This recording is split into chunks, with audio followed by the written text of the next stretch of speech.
What I thought I would do is build some context, and I think Denzel did a lovely job anticipating that.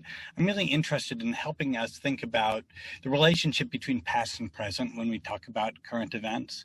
So I don't know how many of you have been. Yeah, fabulous setup to talk about the public charge rule, right? So we as educators we grab a headline like this, like this is a piece from the Fox News website about the Supreme Court a couple weeks ago allowing the administration to enforce the public charge restriction. And you think, as you start to read an article and to try to make some sense of it, you might start selecting resources for students to talk about it, or as a citizen, you just may be reading stuff. And how do you make sense of what's going on? Is what's written in the story? This isn't a fake news story. This is absolutely legitimate story. But how do we decide if what's being said is of value? Is it the truth or not?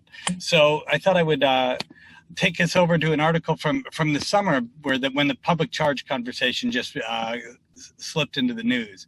And so on an NPR interview, Ken Cuccinelli, who runs UCI Citizenship and Immigration Services, was being interviewed, and as part of the conversation, NPR's Rachel Martin asked, so would you agree that Emma Lazarus's words etched into the Statue of Liberty, "Give me your tired and your poor," are part of the American ethos? So Cuccinelli says this. He says, they certainly are. Give me your tired and your poor who can stand on their own 2 feet and who will not become a public charge. That plaque was put on the Statue of Liberty almost at the same time as the very first public charge law was passed. Very interesting timing. So how do you make sense of that, right? So Cuccinelli is a public official, right? So the quote is there. That's the current event story. But his representation of history, for anyone who knows much about Emma Lazarus, anyone who knows the history of how her poem got put on the Statue of Liberty, would say that's a ridiculous characterization of what Lazarus was writing about. So we need to help young people get underneath the headlines. So yeah, there's the current event moment, but to actually understand a current event, we need to understand the stories that are often underneath the surface, right? So there's stereotypes about immigrants are part of this story. There's representations of history that is underneath this story. And then there's kind of long patterns, right? So these fears of the public charge or keeping newcomers out has been part of a long conversation in the U.S. This is a cartoon from 1870 of Irish immigrants throwing down the the ladder onto Chinese immigrants.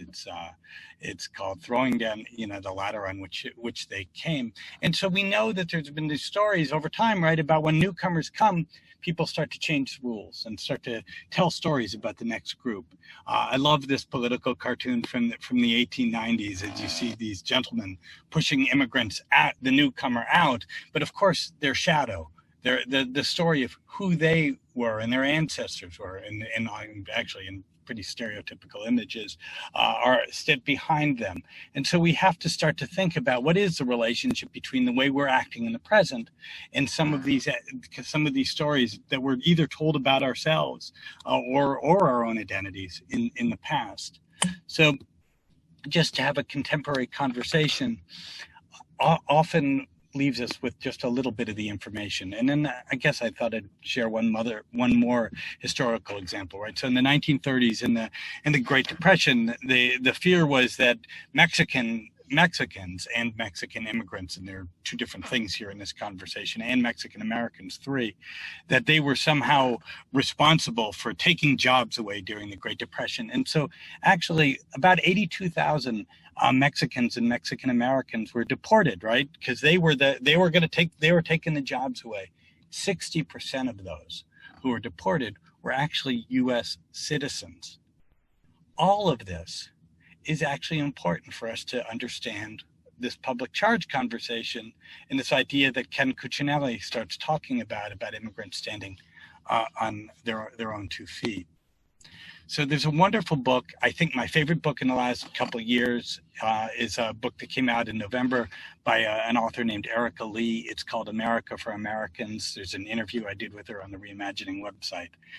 And she says something really important about xenophobia that I think will help us think about the relationship between past and present, again, through current event lens. Xenophobia both in terms of ideology and policies, is very similar across groups, time, and place. For example, some of the same arguments that were first wielded against the Catholics in the 19th century, that there were too many of them, they weren't fit to be citizens, they were inferior, they're almost identical to the ones that are used against Muslims today. And she says something really important. Xenophobia succeeds through repetition, allowing it to add to an already established xenophobic script. So when we're looking at a current event and we're responding the way we are, the script is already there. We have to help make the script visible to young people. So these common themes about immigrants being unwilling to integrate, that they were illegal, criminals and terrorists, economic burdens, taking jobs, these are the pre-existing scripts, right? And so they get repeated now through our information ecosystem, which is coming at us, not just through the political cartoon or the newspaper, but right through through social media, through the likes that are reinforced by our friends and they're shared, through more traditional presses. And it just echoes, spins back and forth so quickly that these ideas just build on themselves.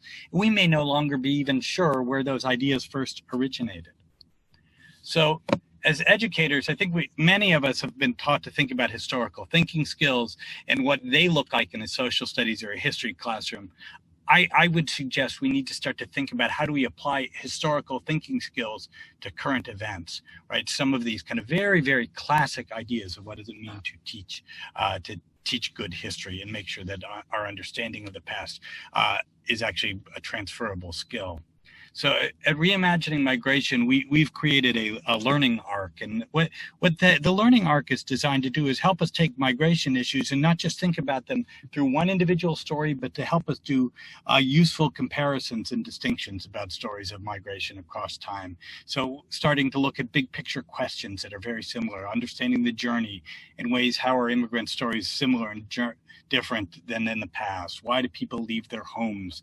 The stories about integration, right? So we help us do these comparative work. And you can find the learning arc on our website, so I'm not going to link to you now. But the idea is that we're looking for transferable skills so you can use a study of one immigration story and think about how you might use that skill to inform your understanding of another. And then what are the skills we're looking for? There are about 5 of them that we think are really important that when you're starting to look at stories of migration. One, at least need to start to understand our own perspectives and how it's been shaped. We need to give people the skills to inquire about migration, a way to communicate with and across our differences, a way to start to recognize the inequities in different experiences of migration, and then ultimately to take action. And so if we understand that looking at a current event is recognized as a very important contemporary civic practice, we want to link that to moving beyond just today's news to really long-term habits of society. So just as a few takeaways that y'all might want to have.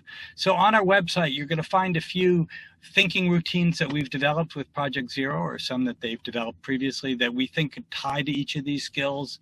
And I'm just going to flip through a few of them: see, feel, think, and wonder. And these are just useful tools to use to introduce with text so we can recognize them. What's similar, what's different, what do we gain? When we look at a newspaper story, who wrote it? Who is it about and who is it for? So we start to recognize the inequities in power or whose voices may not be in that contemporary story. And last thing I want to give you as a teaching strategy is if you're having a tough time struggling about how to talk about the past, you're not a history teacher, political cartoons are the best way sometimes to jump into this. So I have a wonderful lesson on analyzing political cartoons as a way into looking at patterns of prejudice. But ultimately, these are the takeaways that I want you to walk away with. 1, negative words and images do harm, and young people internalize them. So as we teach current events, be careful not to be repeating stereotypes. 2, it's important to put current events in a historical perspective, or else you're just skimming the surface. 3, very little of today's rhetoric is new. What is new is a changing information ecosystem.